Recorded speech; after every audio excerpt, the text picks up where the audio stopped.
창세기 25번째입니다. 천지와 만물의 완성은 전쟁을 통해서 내 안에 이루어진다 라는 제목으로요 말씀 나누고, 그 2장 1절에 있는 말씀을 중심으로 얘기를 나눠 볼게요.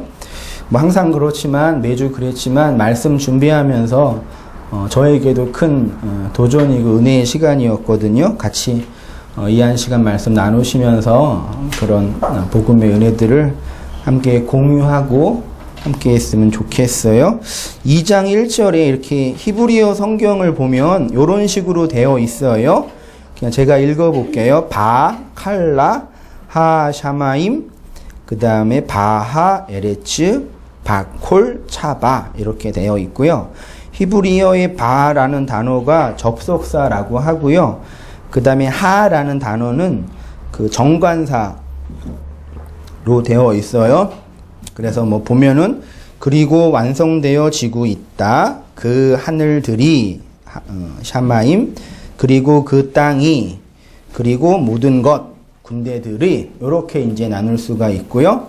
1페이지 맨 위로 가셔서 하나님이 완성하신 것은 두 가지가 있죠. 2장 1절에 하나님께서 완성하신 것은 두 가지가 있는데, 이제 첫 번째로 그 하늘들과 그 땅으로 되어 있고요. 그 다음에 두 번째가 뭐예요?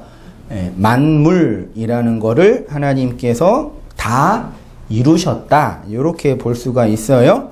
근데 이제 그 두 번째 부분에 만물이라는 단어가 조금 우리가 해석하기에 좀 난해한 부분이에요. 왜냐하면 이 만물이 히브리어로 콜, 차바라는 단어로 되어 있는데, 한글에서 만물이 의미하는 건 뭐예요? 만물, 모든 물질 정도죠. 그래서 2장 1절에 천지, 하늘과 땅을 만물, 모든 물질을 하나님께서 다 창조했다라는 쪽으로 이제 이해하고 있는데, 이 만물로 번역된 히브리어가 콜, 차바라는 단어인데요. 이 콜이라는 단어는 모든 것이란 뜻이고, 이 차바라는 단어가 군대예요. 군대. 그리고 또는 무리, 어떤 전쟁, 이렇게 사용이 됐어요. 차바 안에 만물이라는 그 단어가 있으니까, 어떤 큰 무리라는 뜻이 있으니까 이걸 한글 성경 번역자가 만물로 번역한 듯해요. 근데 그 차바라는 구약 성경이 차바라는 단어가 구약 성경에 480회 정도 기록이 되어 있는데, 제가 다 일일이 확인해 봤거든요. 그 성구 사전을 보면서.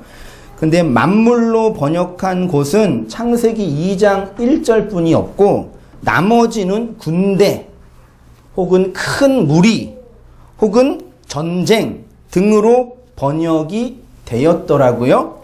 이런 것을 이제 볼 때 우리가 성경을 읽고 해석하는 것이 얼마나 그 조심스럽고 그리고 어려운 부분인지 생각해 보게 됩니다. 잠깐 다른 얘기를 좀 하면, 문학에 이런 말이 있대요. 번역은 새로운 창작이다. 이런 말도 있는데, 또 다른 뜻으로는 번역은 뭐라고요? 번역은 반역이다 라는 말도 있대요. 한 민족이나 한 세대에서 사용되는 문화와 문명을 다른 시대의 사람과 다른 문명권에 있는 사람들이 그대로 이해한다는 것은 매우 어려운 일이라는 얘기입니다. 아니, 거의 불가능한 일이에요. 우리와 다른 문명권에 있는 사람들의 문화와 태도를 이해하는 건요. 그런데 이제 더 큰 어려움은 성경의 언어와 문화, 특히 구약의 언어는 지금으로부터 몇 년 전쯤에 주어졌어요? 약 3000년 전쯤에 하나님께서 우리에게 준 문자, 그 이스라엘 백성에게요. 3000년 전에, 지금부터 3000년 전으로 하면 우리나라가 무슨 시대죠? 고조선인가? 고구려인가요? 주몽인가? 아무튼 언뜻 제가 봤는데 그때예요. 그때 주어진 문자예요. 고대 히브리어가. 지금 그 유대인들, 이스라엘 백성이 히브리어를 사용하고 있는데 현대 히브리어를 사용하는 사람들이 성경의 문자를 그대로 해석하면 지금 우리가 해석하는 방식과 전혀 다르게 해석을 한대요. 다른 언어란 얘기죠. 그런데 종교개혁 이후에 이 각 나라의 언어로 성경이 번역이 되면서 그 전까지는 중세 시대에는 성도들이 성경을 읽을 수 있었을까요? 없었을까요? 없었어요. 그때 성경 한 권이 지금 시가로 환산을 하면 약 10억 원 정도. 성경 한 권, 지금 성경 한 권 얼마예요? 10,000원? 20,000원? 비치용은 10,000원이면 되죠. 그 싼 거를 읽지도 않고 있잖아요. 옛날에는 읽을 수가 없었어요. 너무 비싸서. 그리고 신부들이 사제래. 이 예배, 카톨릭 예배, 미사를 집례할 때 설교를 잠깐 했는데 설교를 뭘로 했냐면 라틴어로 했어요. 여기에서 랄랄랄랄라 그런데 무슨 말인지 하나도 모르는 거죠. 예배에 참석한 것만으로, 미사에 참석한 것만으로 하나님이 은혜를 주신다. 그런 신학 구도가 있었던 거죠. 그렇게 있다가 루터가 종교개혁을 시작하면서 인쇄술이 발달하면서 각 나라의 언어로 성경이 번역이 되었기 때문에 이제 웬만하면 우리 성도님 한 분 한 분이 다 성경을 읽고 계시죠? 집에 성경 몇 권 있으세요? 성경책? 꽤 있잖아요. 근데 각자 가지고 있는데 읽기도 하면서 어떤 문제가 생기냐면 중세시대까지는 카톨릭에 의해서 성경이 해석되어졌기 때문에 그 조직과 그 신학에 의해서 성경을 이해했어요. 근데 종교개혁 이후에는 물론 각 분파와 조직이 있지만 각자가 자기 나름대로 성경을 읽고 해석할 수 있는 그런 기회가 됐는데 이게 장점이 되면서도 뭐가 돼요? 성경을 오해하고 곡해하는 그 오류를 범할 수 있는 계기가 된 거죠. 그래서 참 아이러니하게도 온땅교회 함께 말씀 나누고 예배를 드리는 분들이 계속 예배를 같이 드리면서 말씀과 은혜와 진리를 나누면서 나타나는 증상 하나가 있는데 그게 뭔지 아세요? 성경을 진짜 안 읽어요? 성경을 안 읽어도 뭐라 하는 사람도 없고 기도도 안 하고 소위 말해 게으르게 이제 신앙생활을 하게 되셨어요.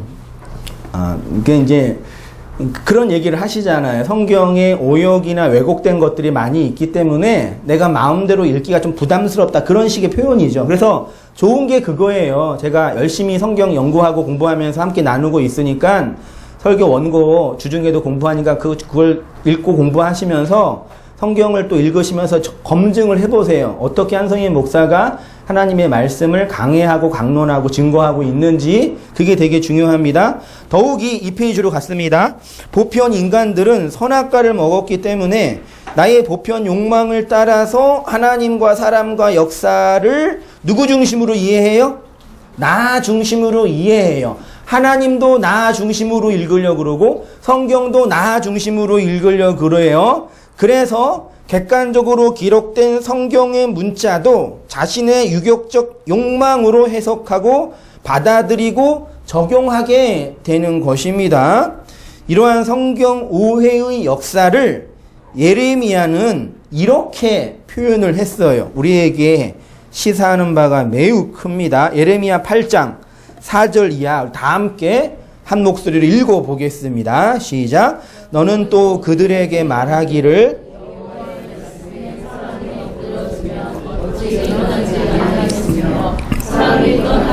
어찌 돌아오지 아니하겠느냐. 이 예루살렘 백성이 항상 나를 떠나 물러감은 어찌미냐. 그들이 거짓을 고집하고 돌아오기를 거절하도다. 내가 귀를 기울여 들은즉 그들이 정직을 말하지 아니하며 그들의 악을 뉘우쳐 내가 행악한 것이 무엇인고 말하는 자가 없고 전쟁터로 향하여 달리는 말같이 각각 그 길로 행하도다.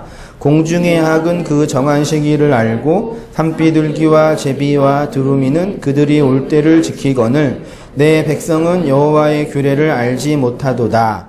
너희가 어찌 우리는 지혜가 있고 우리에게는 여호와의 율법이 있다 말하겠느냐. 참으로 서기관의 거짓의 붓이 거짓되게 하였나니. 여기에 8절에 보시면 예레미야가 어떻게 표현하냐면 이스라엘 백성이 거짓에 돌아가고 거짓된 길을 행하고 악을 행하는데 뉘우치지 않는 그 이유에 대해서 어떻게 평가해요? 참으로 서기관의 거짓의 붓이 거짓되게 하였다라고 해요.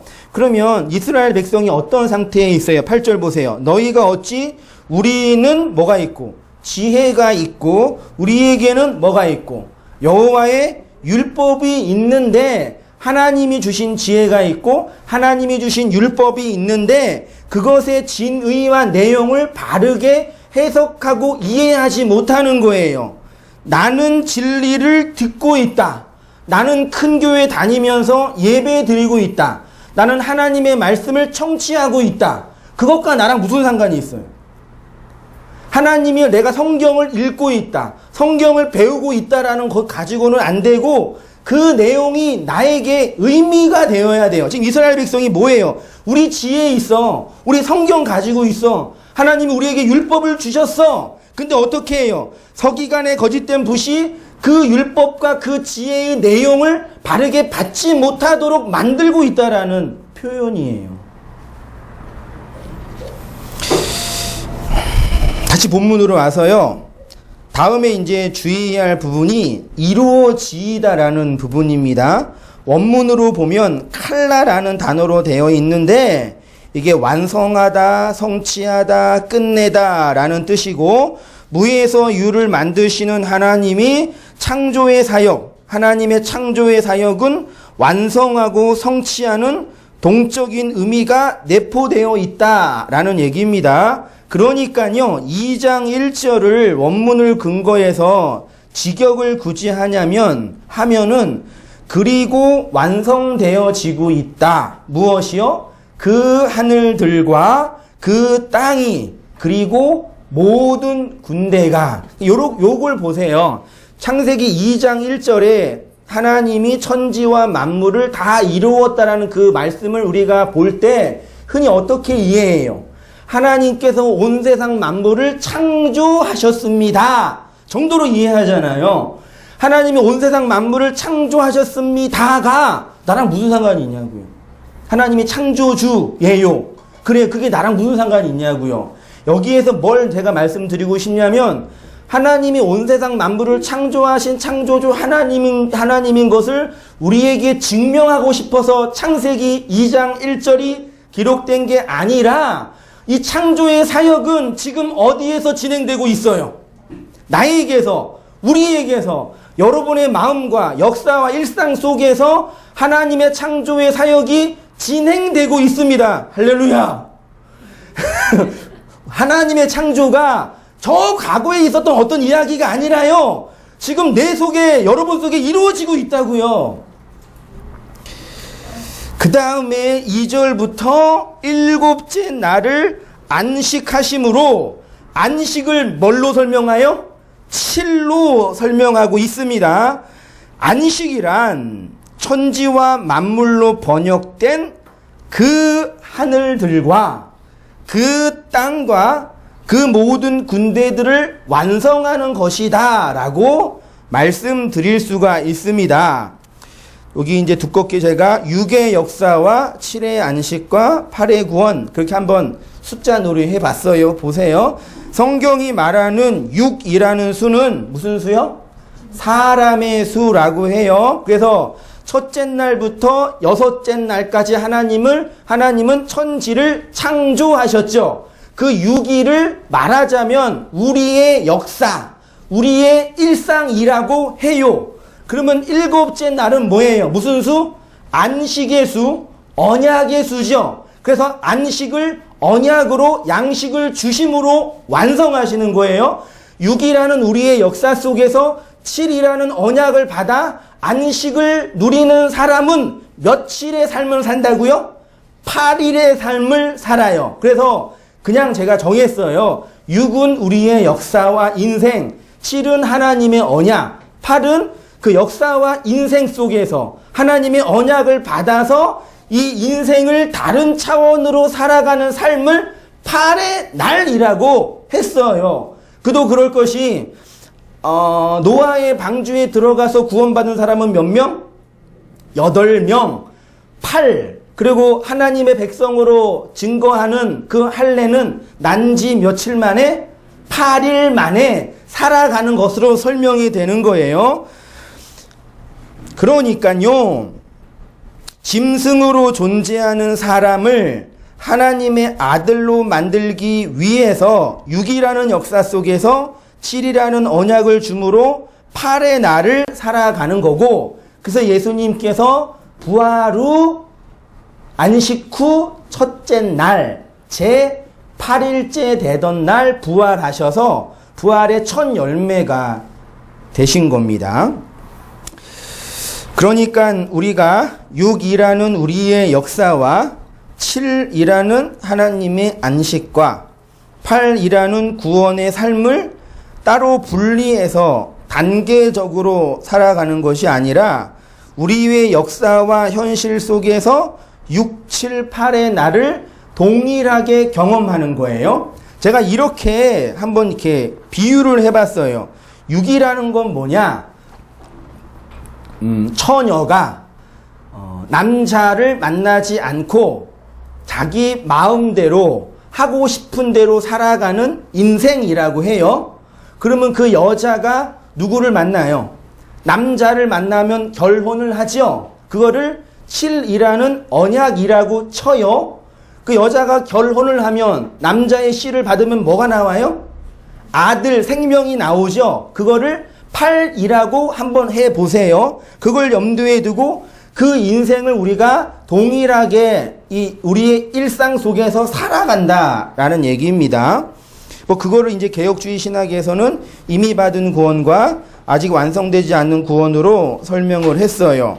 그래서 6으로 설명되는 우리의 인생과 역사를 통해서 7이라는 하나님의 안식을 경험하고 8이라는 구원의 삶을 살아가는 것입니다. 그래서 구원받은 교회를 8로 살아가는 자라고 해요. 제가 농담처럼 이런 얘기를 적었는데, 교회는 무슨 날을 살아간다고요? 6의 날, 7의 날, 8의 날. 교회는 무슨 날을 살아간다고요? 8의 날을 살아가죠. 그 8의 날을 살아가는 것을 팔자라고 칩시다. 그냥 친 거예요. 뭐 진리는 아니에요. 그래서 여자 팔자는 무슨 팔자? 여자 팔자는 뭐에 의해서 결정돼요? 남자에 의해서 결정되잖아요. 기분 나쁘세요? 그래서 팔자를 고친다라는 게 뭐예요? 남편을 바꾼다. 팔자가 세다. 남편이 더럽다.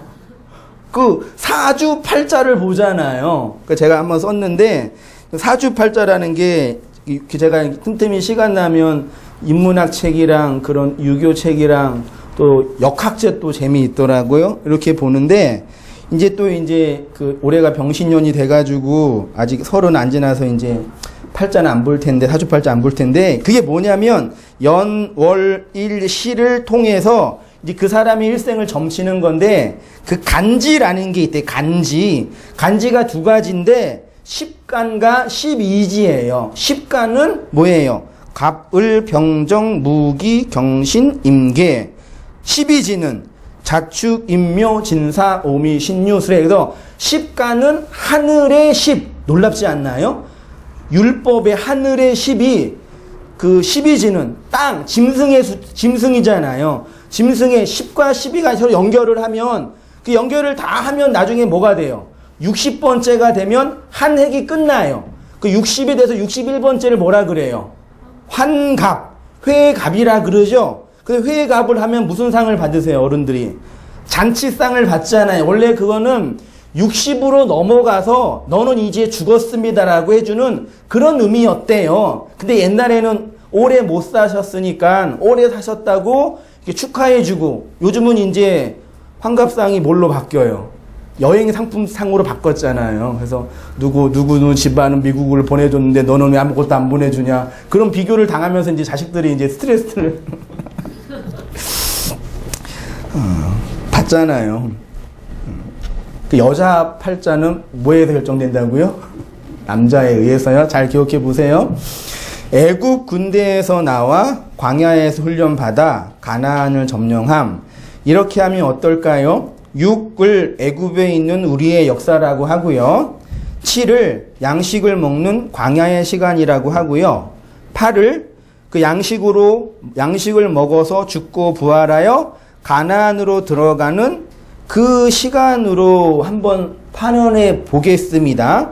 그러면 애굽에서 어린 양의 죽음으로 출애굽하는 이스라엘 백성의 모습을 뭐라고 표현하냐? 그거를 뭐라고 표현해요? 군대. 놀라워요. 이게 차바라는 단어로 되어 있어요. 출애굽기 6장 26절에 이스라엘의 자손을 그 군대대로, 7장 4절은 내 군대 곧 내 백성을, 그 다음에 12장 17절은 너희 군대를, 여호와의 군대가 이스라엘의 자손을 그 군대대로 이렇게 만들어요. 출애굽기에서 말하는 군대가 히브리어로 차바로 되어 있으니까 창조 사역을 통해서, 그러니까 출애굽기의 구원 사역은 창세기의 창조 사역을 점진적으로 확장하여 다시 설명하는 거예요. 창조 따로 구원 따로가 아니라 창조의 의미를 다시 설명하는 게 출애굽기 구원이었거든요. 그 창조의 사역을 지금 우리의 인생 속에서 계속 하고 계시는 거죠. 하나님이 만드시고자 하신 것은 곧 싸움에 나가는, 전쟁을 행하는 누구? 군대. 이게 하나님의 뭐예요? 백성이에요. 여러분 그리스도인들이죠. 성도이죠. 백성이시죠. 그럼 여러분은 뭐예요? 뭐예요? 군대예요. 군인이에요. 군인은 뭐 하는 사람이에요?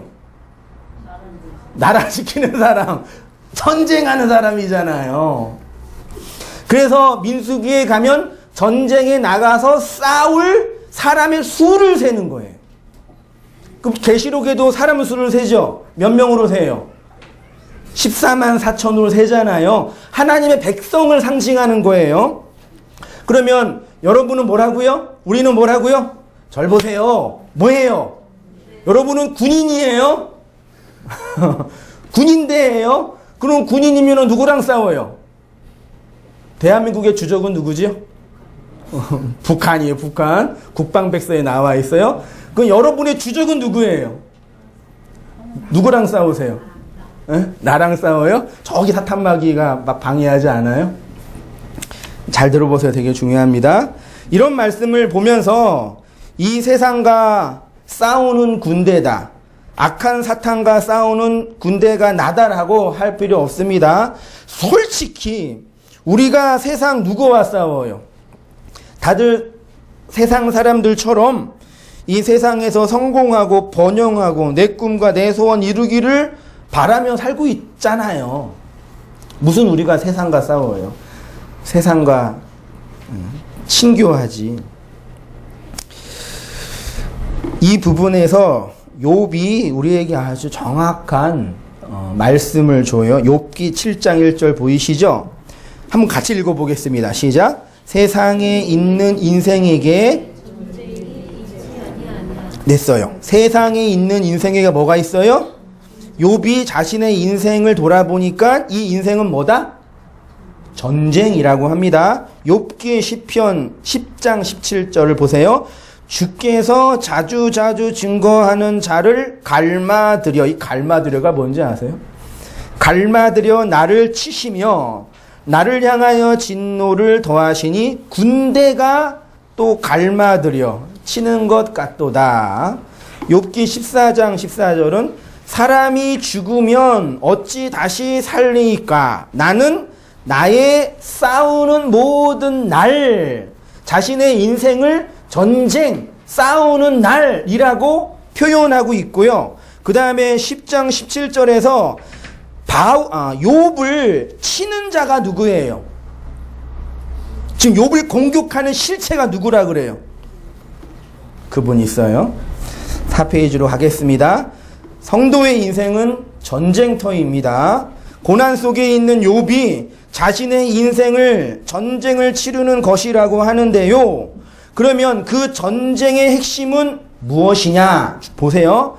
하나님이 사탄을 통해서 혹은 사탄을 사용해서 의인인 욥을 공격하는 것으로 나와요. 절 보세요. 욥기 1장에서 하나님이나 사탄이 동일하게 욥에 대한 평가가 뭐예요? 욥은 의로운 자라고 해요. 1장에서요. 근데 그 1장에서의 의로움은 자신의 희생제사로 의롭게 된 율법 안에 있는 사람이라고 상정할 수 있어요. 희생제사가 뭐예요? 동물의 피를 바쳐서 하나님께 나아가는 게 희생제사잖아요. 그걸로 자기를 정당화하는 방식으로 사는 사람을 희생제사로 자신을 의롭게 하는 자라고 해요. 그렇게 희생제사로 자신을 의롭게 하여 자기 의의를 만들어 놓은 삶의 방식이 자신의 가족, 자신의 재산, 자신의 모든 관계를 나의 희생제사로 만들어 놓은 거예요. 그래서 하나님이 나타나셔서 의로운 욥을 공격하는데 뭘 공격해요? 그의 가족과 그의 재산과 그의 모든 관계를 뭐 하는 걸로? 파괴하는 걸로 나타나요. 그러면 하나님께서 만드시고자 하는 군대의 본질은 뭐겠냐? 그 군대는 곧 누구와 전쟁을 치르는 것이냐? 궁극적으로 하나님과 전쟁을 치르는 겁니다. 잘 생각하시면서 들으셔야 돼요. 하나님이 하나님의 백성, 하나님의 아들을 만드시는 방식이 우리와 전쟁을 함으로 만드신대요. 근데 그 전쟁의 내용은 뭐냐면 하나님으로부터 떨어지는 그 말씀에 의해서 공격을 당함으로 아들이 만들어지는 거예요. 욥이 바로 그렇게 하나님과 전쟁을 치르고 하나님의 공격을 받아 하나님의 아들이 되는 성도의 모습을 그대로 예표하는 거예요. 성경에서 가장 먼저 기록된 책이 욥기예요. 욥기가 아브라함과 동시대의 인물이거든요. 그러면 생각해 보세요. 하나님의 공격이 내 인생과 역사 속에서 말씀을 통해서 떨어진다고 할 때, 그러면 그 공격은 결국 무엇을 공격하는 거예요? 네. 욥이 가장 사랑하는 것들을 하나님 어떻게 해요? 크게 해줘요? 확장하게 해줘요? 욥이 가장 사랑하는 것들을 어떻게 한다고요? 빼앗아 가요. 그 욥이 어떻게 경험했어요? 사랑하는 자식이 죽고 자기의 모든 재산이 없어지고 마지막에 사랑하는 아내는 아니었던 것 같아요. 아내가 자신을 저주하고 하나님을 저주하라 해놓고 자기를 떠나요. 그것까지는 참을 수 있다고 하더라도 마지막에 당대에 하나님의 저주라고 하는 문둥병에 걸려서 자기 살을 박박 긁으면서 내가 왜 이러고 살지? 그러고 있는 거예요. 그리고 친구들이 온 거예요. 친구들이 와가지고 욥을 보니까 할 말이 있어요? 없어요? 이건 할 말이 없는 거예요. 그래서 하는 말이 하나님께서 누구를 치실 때는 이유 없이 치지 않어. 네가 지은 죄가 있을지도 몰라. 한번 잘 생각해봐. 네 자식이 죽은 거는 아마도 쟤네가 죄를 범했기 때문이야. 이런 식으로 말도 안 되는 얘기를 하는 거예요. 여러분, 욥의 이러한 경험이 우리에게 주는 교훈은 무엇이겠어요? 그렇지요. 우리도 욥처럼, 여러분도 욥처럼 여러분이 가장 사랑하는 것을 하나님 어떻게 하신다고요? 빼앗아 가기를 축원드립니다. 이런 거 아멘 크게 하셔야 돼요. 한번 해봅시다. 우리 교회랑 다르게 가기로 했으니까 하나님이 여러분이 가장 사랑하는 것을 빼앗아 가시기를 축원드립니다. 아멘 안 했어. 아이 참. 다 뺏어가면 누구만 남아요? 나 하나 남아요. 잘 들어보세요. 결국 나라는 존재가 홀로 하나님 앞에 서게 돼요.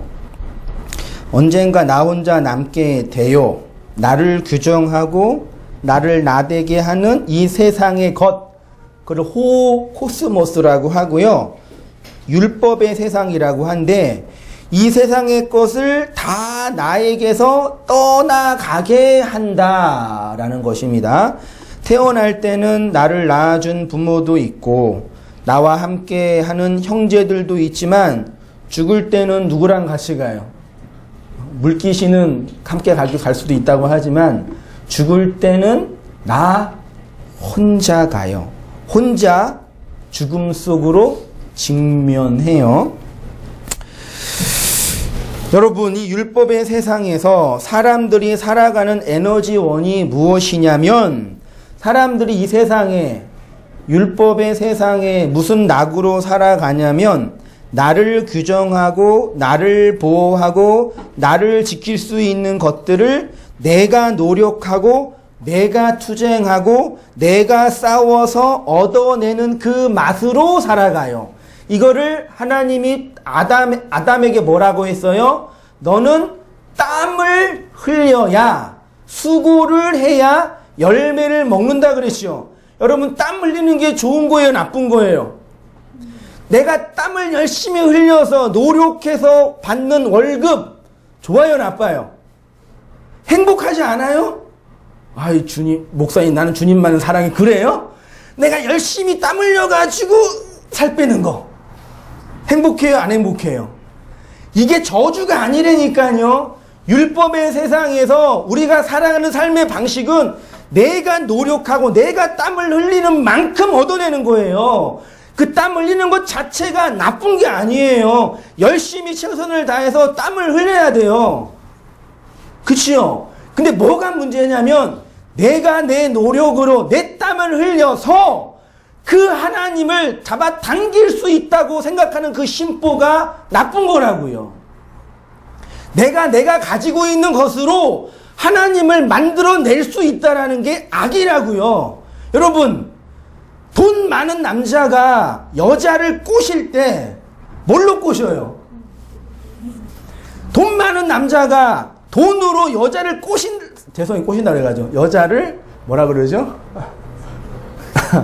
이게 여자를 꼬실 때 내 돈으로 이 여자의 마음을 얻을 수 있다고 생각하는 그 남자는 어떤 남자예요? 나쁜 놈이에요? 그래도 그런 남자라도 있으면 좋지 않나? 바보, 멍충이잖아요. 내가 돈 많이 있는 건 나쁘지 않아요. 근데 내 돈으로 이 여자의 마음을 잡아서 이 마음을 내 마음으로 끌어당길 수 있다고 생각하는 그 남자는 진짜 바보 멍충이죠. 그치요? 아니에요? 그냥 누군가가 왔으면 좋겠어요, 자매님들? 아니잖아. 마치 그런 거라고요. 내 땀으로 그 하나님을 만들어낼 수 있다라는 거. 그러니까 율법주의는 율법적, 도덕적 그걸 만들어내서 착하게 산다는 얘기가 아니라 하나님이 율법으로 주신, 그러니까 이 세상에 있는 모든 게 다 율법이에요. 나쁜 거 아니에요. 진리는 이 세상에 있어요, 없어요? 없어요. 이 세상에 건네주신 것은 율법이에요. 뭘 알아야 되냐면 하나님이 율법으로 건네주신 이 세상의 것들의 내용, 그게 뭐예요? 마지막 하나, 사랑으로 그걸 잡으면 그 초월의 하나님을 알았다라고 쳐주는 거예요. 무슨 말인지 아시죠? 모르시면 정말 생각하면서 잘 들어보세요. 진리는 저 멀리 있는 건데 이 세상의 것들로 확인하는 거라고요. 근데 율법주의는 이 세상의 것으로 나를 치장하고 내 욕망을 만들어내고 그것으로 하나님을 믿을 수 있다고 말하는 모든 사람들을 표방하는 거예요. 표현하는 거예요. 하나님이 진리를 알라고 건네주신 것들이에요. 그런데 그것들을 사용해서 나의 욕망을 충족하는 것으로 사용하죠. 그래서 요한계시록 18장에 바벨론에서 나오라고 할 때 하나님께서 바벨론의 핵심이 뭐예요? 바벨론은 귀신의 처소, 더러운 영이 거하고 거기 누가 있어요? 왕, 또 장사하는 사람이 있어요. 장사하는 게 좋은 거예요? 나쁜 거예요? 좋은 거죠. 장사 안 하면 뭐 먹고 살아요? 근데 성경이 말하는 장사는 뭐냐면 하나님께서 우리에게 건네주신 이 자본금, 여러분의 인생, 여러분의 육체, 여러분의 관계, 여러분의 시간 다 누구 거예요? 그 다 누구 거예요? 하나님 거 아니에요? 다 하나님이 주셨죠. 그거 왜 주셨어요? 그거 사용해서 이 땅에서 성공하고 왕되라고 주셨어요? 왜 주셨어요? 이것을 주신 하나님을 알아먹으라고 주신 거잖아요. 근데 사람들은 하나님이 주신 그 말, 율법의 내용을 내 욕망을 충족하는 것으로 사용해요. 그걸 장사하는 거라 그래요. 그래서 예수님이 들어가서 내 아버지의 집을 장사하는 집으로 만들지 마 그래 놓고 다 엎으신 거예요. 우리에게 건네준 모든 것들은 그 하나님이 말하자면 그 고대 시대에 사람이 죽을 때 여기 눈에다 그 시체에다 뭘 얹혀요? 동전 2개를 딱 얹잖아요. 그게 뭔지 아세요? 강을 건너갈 때 뱃삭이라는 거예요. 사람들이 고대부터 지금까지 죽음은 어디를 건너가는 거라고 해요. 근데 그걸 건너가서 진리가 있는 하나님이 있는 초월의 세계로 가야 되는데 뭐가 필요해요? 뱃삭이 필요해요. 그게 뭐예요? 구약과 신약. 농담이에요. 웃자고 하는 얘기예요. 어디다가도 말하자면 그게 이거 없으면 건너가요, 못 건너가요? 못 건너가요. 그 하나님이 우리에게 건너오라고 준 그 뱃삭, 그게 뭐예요? 예수잖아요. 그거 가지고 왜 자기 욕망을 충족하면서 여기에서 왕 되고 싶어서 안 달랐냐? 그 얘기하는 거예요. 옛날에도 어른실 돌아갈 때 그 큰 상여에 메고 뭐 이제 가면 언제 오나 막 하면서 지나갔잖아요. 그때 이제 강가가 나오면요. 그 강가 나뭇가지에 돈을 꽂아냈대요. 강 건너갈 때 뱃삭 사용하라고. 다 알아요, 사람들이. 근데 그 뱃삭이 누구예요? 예수가 그 뱃삭이라니까요. 그거 있지요.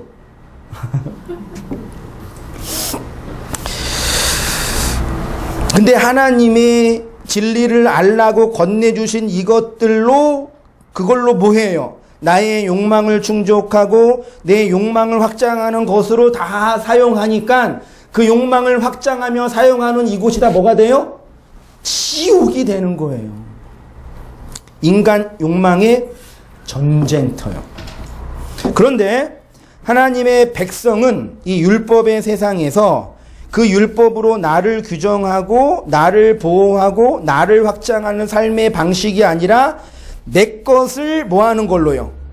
빼앗기는 삶으로 살아가요. 그러면 하나님이 나를 규정할 수 있는 것들, 즉 뭐예요? 나의 생명, 한번 동그라미 해보세요. 내 생명, 내 가족, 내 재산, 나의 의, 나의 기쁨, 나의 보람을 하나님이 어떻게 한다고요? 다 빼앗아 간다고요. 그래서 예수님이 이런 말씀하십니다. 마태복음 19장 27절.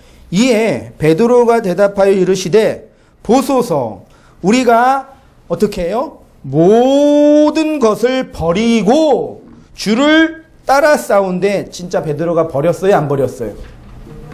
안 버렸잖아요. 근데 지금 뭐라 그래요? 모든 것을 버렸다라고 이런 구라를 치고 계셔요?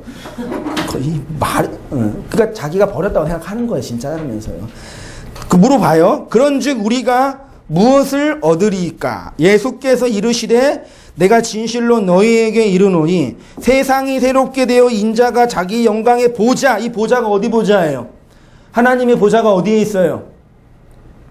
하나님의 왕권이 어디에서 집행되고 있어요? 여러분의 마음이에요. 그때 나를 따르는 너희도 12보좌에 앉아 이스라엘 12지파를 심판하리라. 또 내 이름을 위하여 집이나 형제나 자매나 부모나 자식이나 전토를 벌인 자마다 여러 배를 받고 욥은 몇 배를 받았어요? 2배의 복을 받았잖아요. 갑절의 복을. 또 뭘 받았어요? 영생을 상속하리라. 이 말씀 가지고 오늘 아침에 큐티를 한다고 칩시다. 네? 읽었어요. 29절에 또 내 이름을 위하여 집이나 형제나 자매나 부모나 자식이나 전토를 벌인 자마다 여러 배를 받고 또 영생을 상속하리라. 아, 그러면 하나님의 영생을 받으려면 어떻게 해야 돼요? 집을 일단 팔아야 돼요. 알았죠? 전세는 월세로 바꾸시고 그 판 돈 어디다 바쳐야 돼요? 무슨 온 땅 교회에다 그러지 마세요. 나중에 무슨 본분을 당하려고. 집을 팔아야 되고 형제나 자매나 부모나 자식을 다 뭐 해야 돼요? 버려야 된대요. 이걸 고지고대로 해야 돼요? 에? 그럼 어떻게 해야 돼? 실제로 역사 속에서요, 요거를 그대로 따랐던 그 진짜 그런 영적인 그 천재들이 있어요. 그대로. 이 말씀을 우리가 주님을 따르기 위해서 집이나 형제나 자매나 부모나 자식이나 땅을 버려야 한다는 인가율로 생각하지 마시고, 주님을 따르는 자에게는 이렇게 나를 규정하고 나를 확장할 수 있는 것들, 집, 형제, 자매, 부모, 자식, 요게 다 나지요. 요거를 확장할 수 있는 것들이 삭제당한다 쪽으로 이해하시면 돼요. 예수님이 우리를 요렇게 만드셔요. 나를 따르는 너희가 이 세상의 본질인데, 이 세상이 새롭게 될 때 내가 너희의 주인의 자리, 보좌의 자리에 앉을 때 너희가 이렇게 버린 자가 되는 거예요. 이것들을요. 내가 하나님과 전쟁을 한다는 것은 하나님과 무슨 자리에 있다고요? 대적하는 자리. 절 보세요, 여러분. 자꾸 하나님을 대적한다 그러는 걸 보면서 막 하나님과 싸우고 뭐 하나님을 할 게 있나요? 하나님을 원망하고 하나님께 삐지고 뭐 요런 걸 대적한다라고 하는데, 원래 성경이 말하는 대적의 개념은 저와 여러분이 지금 무슨 관계에 있어요? 마주보고 있죠? 이 마주보고 있는 게 대적하는 거예요. 그거를 일반 명사로 신구약 성경이 뭐라 그래요? 사탄이라고 하는 거예요. 하나님께서 우는 사자로 우리를 대적하고 계시잖아요. 이렇게 대적하고 있으면 돼요, 안 돼요? 그걸 악이라고 해요. 그러면 여러분이 저랑 대적하고 있으면 어떻게 해야 돼요? 한 사람들이 죽어야 되죠. 누가 죽어야 돼요?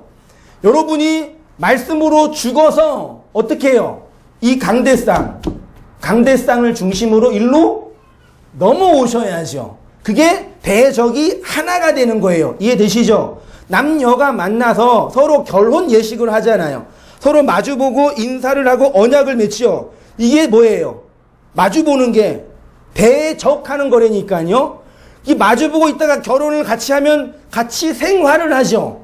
그러면 서로 다른 사람들이기 때문에 대적하면서 싸우잖아요. 근데 한 사람이 죽으면 그 사람 쪽으로 건너가서 하나가 되는 거예요. 이해되시죠? 여기는 현상, 이생, 여기는 초월, 저승, 묵시라고 쳐요. 이 사이에 뭐가 있어요? 물이 흘러서 강이 가로막고 있잖아요. 그럼 여기 있는 사람이 저기 있는 사람에게 뭐라고 해야 돼요? 저기에서 성공하세요. 거기에서 왕 되세요. 거기에서 큰 집 사세요. 그래야 돼요? 어떻게 해야 돼요?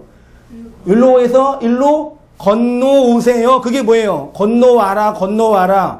불교는 건너가라 그랬죠. 건너가라.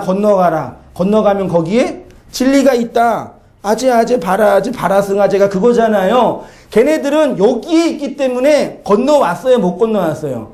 못 건너왔으니까 건너가 그러는 거예요. 건너가 제발. 근데 건너갈 품삯이 없네. 근데 예수를 안 자는 건너왔잖아요. 상징이에요. 네. 건너왔으니 어떻게 해야 돼요? 여러분에게 건너오세요. 뭘 던져서? 말씀을 던져서, 진리의 낚시를 던져서 그거 물린 사람은 어떻게 하는 거예요? 낚여가지고 일로 건너오는 거예요. 말씀 들어서 그 말씀을 알아서, 아, 여기 율법의 세상은 가짜구나. 이게 전부가 아니구나. 여기서 왕 되는 게 중요한 게 아니구나. 알아먹은 사람은 그거 가지고 건너오는 자가 되는 거예요. 명쾌하죠? 이렇게 명쾌할 수가 있어?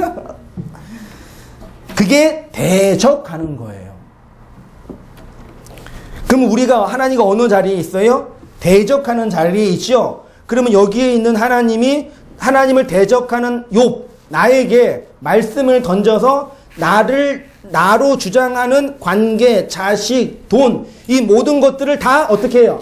빼앗아 가는 모양이 되는 거예요. 하나님에 대한 1차적 인식, 그러니까 성도의 1차적 자아 인식은 내가 귀신의 처소인 바벨론이고 자아의 왕권을 위해 살아가는 세상의 왕이고 하나님의 말씀을 내 욕망으로 사용하는 장사라는 자라는 것을 아는 거죠. 그런데 하나님이 그런 나를 바벨론에서 나오게 하기 위해서 나를 진리의 말씀으로 공격하는 분으로 감지하게 되는 거지요. 그래서 이 율법의 나라에서 왕으로 살고 있는 욥에게 나타나신 하나님이 그와 전쟁을 치르고 그를 공격하는 분으로 나타나는 거예요. 여러분, 그 말씀을 우리는 받았잖아요. 그 말씀이 내 안에 들어와서 나를 장악해 가고 있잖아요. 그 나를 장악해 가는 과정 속에 내가 그 고통과 그 자각을 할 때 어떤 경험을 해요? 영적 전쟁을 경험하는 거예요. 그게 성경에서 무슨 전쟁? 아마겟돈, 하나님의 왕권이 율법의 세상에서 왕노릇하고 있는 나를 공격하는 거라니까요. 그게 반복되잖아요. 이 땅에서는 완성이 안 돼요. 그러니까 신앙생활 잘할 때는 감사하고 못할 때도 있잖아요. 그때는 내가 좀 떨어졌구나. 좀 스스로 위로하면서 어디로 오셔야 돼요? 성경 공부하러 오셔야 돼요. 이 전쟁을 통해서 하나님의 나라, 자아의 욕망으로 수립된 나의 왕국이 무너지게 되면, 그럼 나의 왕권이 무너지게 되면 나는 하나님께 뭐가 돼요? 내 왕권이 무너지게 되면 난 하나님께 뭐가 돼요? 포로가 돼요. 노예가 되는 거예요. 그래서 하나님께 끌려가는 삶, 그게 뭐 다나토스의 삶, 언약의 기둥으로 세워지는 삶이라고 했잖아요. 이렇게 하나님의 진리에 의해서 나의 율법적인 자아가 공격을 당하여 내 왕국이 무너지게 되면 내가 나를 위해서 내 자아와 내 욕망을 위해서 끌어당겼던 내 생명, 내 가족, 내 재산, 내 관계가 다 파괴되고 사랑의 질서에 의해서 새롭게 재편되는 거예요. 할렐루야! 할렐루야! 절 보세요. 존재의 피라미드, 제가 얘기해 드렸죠. 삼각형을 이렇게 그려봐, 삼각형을요. 맨 아래 뭐가 있어요? 광물이 있고, 그 다음에 식물, 그 위에 동물, 그 위에 인간, 그 위에 하나님, 이게 존재의 피라미드라고 철학에서 얘기해요. 그 맨 아래에 있는 식물이 동물을 먹는 거 어때요? 보기 좋아요? 그 동물이 식물 먹는 거, 토끼가 풀 뜯어 먹는 거 아름답죠? 좋잖아요. 근데 풀이 토끼를 먹어. 끔찍하네요. 그렇죠? 사람이 동물 먹는 거 좋죠? 아름답잖아요. 동물이 사람 먹는 거 안 좋은 거죠? 우리 양심 속에 있다니까요. 그러면 하나님이 초월자가 인간을 먹는 거 이상하죠? 원래는 하나님이 인간을 먹어야 돼요. 존재적으로. 근데 인간이 그 하나님 먹잖아요.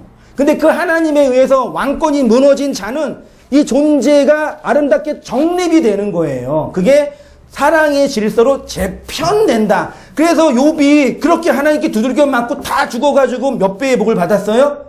딱 갑절의 복을 받아 새롭게 질서가 재편돼서 딸도 2배, 돈도 2배, 가축도 2배예요. 그래서 2배지 주님께 참고 의지하면 2배의 복을 받는다. 그런 얘기하는 게 아니에요. 이러한 것이 더 이상 이거죠. 노예에게 아내와 자녀는 누구에 의해서 결정돼요? 노예에게 있어서 내 아내는 내 아내예요? 주인에 의해서 결정되죠. 내 자식이 내 자식이에요? 주인에 의해서 결정되죠. 우리의 주인은 누구? 하나님이잖아요. 그 우리 하나님이 뭐예요? 노예라면서요. 이 세상에서 내가 갖고 있는 모든 것들은 누구에 의해서 결정돼요? 하나님이요. 그 얘기하는 거예요. 근데 선악과 먹은 인간이 다른 건 다 해먹어도 요건 싫은 거예요. 아, 됐다고. 내가 헌금 드릴 테니까 나머지 건들지 마. 에? 시간 좀 드릴 테니까 나머지 간섭하지 마. 다 그러잖아요. 교회 와서요. 아니, 하나님은 다 당신 거라니까요. 그걸 요구하는데 자기 거, 자기 왕권 지키려고 계속 하나님가 뭐예요? 전쟁을 치르고 있는 거예요. 그분들은 강을 못 건너와요. 그래서 거기에서 영원히 살게 되는 존재일 수밖에 없는 거예요. 그걸 지옥이라 그러는 거예요.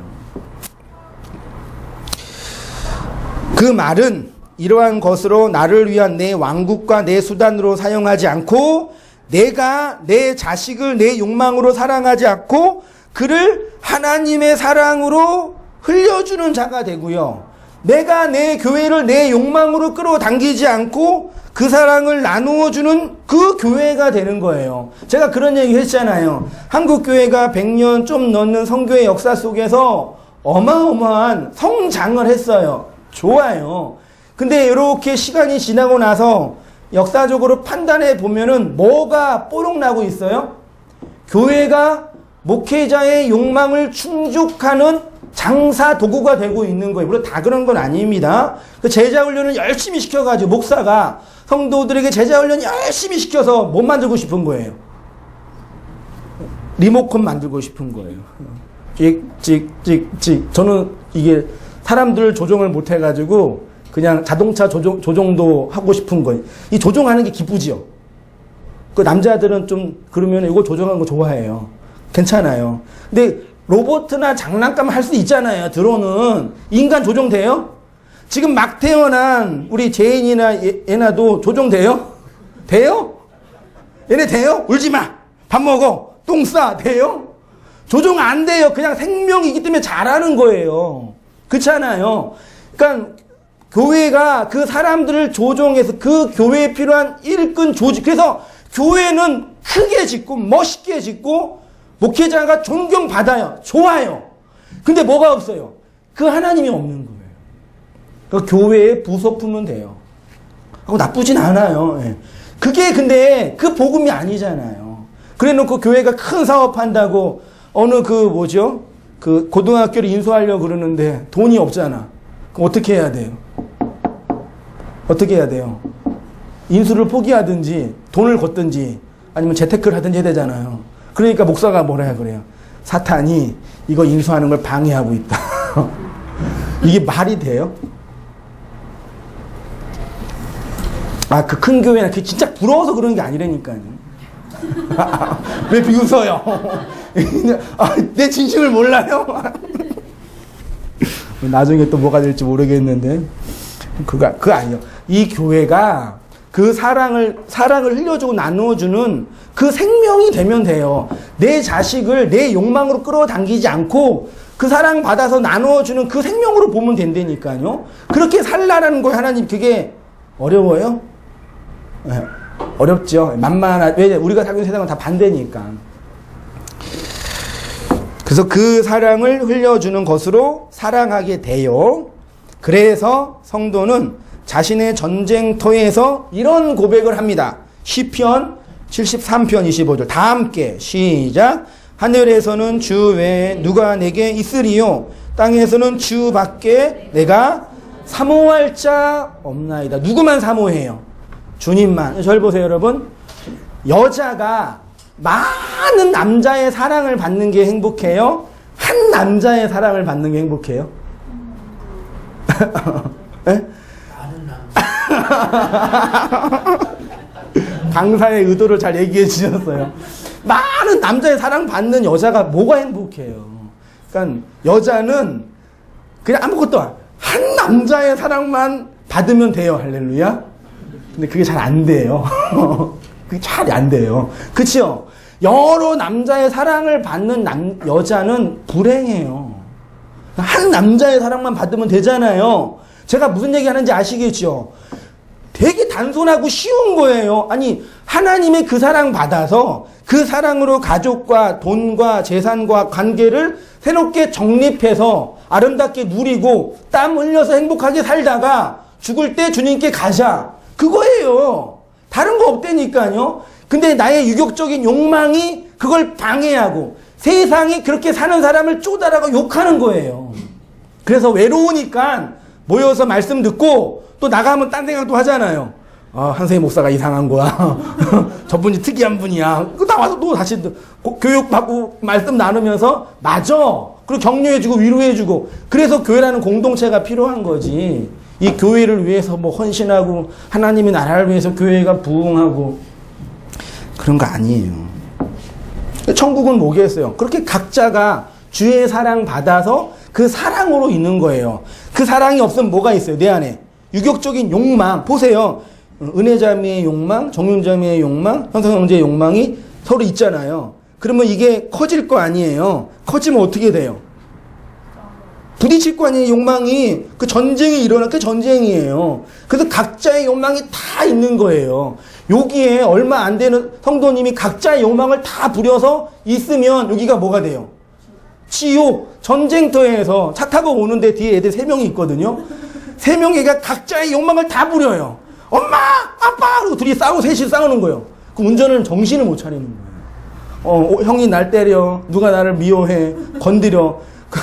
그리고 살아 뒤에서. 그럼 나는 화가 나는 거죠. 근데 그게 우리의 모습이잖아요. 애들은 그 작은 거 하나 가지고. 근데 솔직히 그 싸우는 거 보면 별거 아니잖아요. 네. 연필 하나 부러진 것 같아 승질 부리고. 내 손 넘어왔다고 때리고. 그쵸? 그때는 전부였는데 지금 보면은 유치한 거죠. 그거라니까요. 그 진리가 내 안에 들어오면 그래 동생아 넘어와라 내가 받아줄게 그런 자가 되는데 애들은 안 되죠. 영원히. 이렇게 성도는 자신의 모든 사랑의 대상을 하나님께로 뭐해서요? 빼앗겨서 하나님만 사랑하는 자가 되는 거예요. 하나님만요. 그래서 집이나 형제나 자매나 부모나 자식이나 전토를 버린 자로 영생을 상속받게 되고 하나님은 이렇게 천지와 만물을 우리의 마음과 역사 속에서 완성해 가시는 것입니다. 우리 모든 성도님들이 그 사랑 속에서, 근데 저도 설교하면서 그 복음과 진리를 깨닫는 건 감사했는데 또 실제로 그 내 안에 있는 유격적인 욕망과 율법적인 자아가 부딪힐 때는 아프고 힘들어요. 그래서 말씀 모여서 나누면서 격려하고 위로하는 거예요. 그렇게 잘 가시는 모든 성도님 되시기를 축원드립니다. 기도하겠습니다.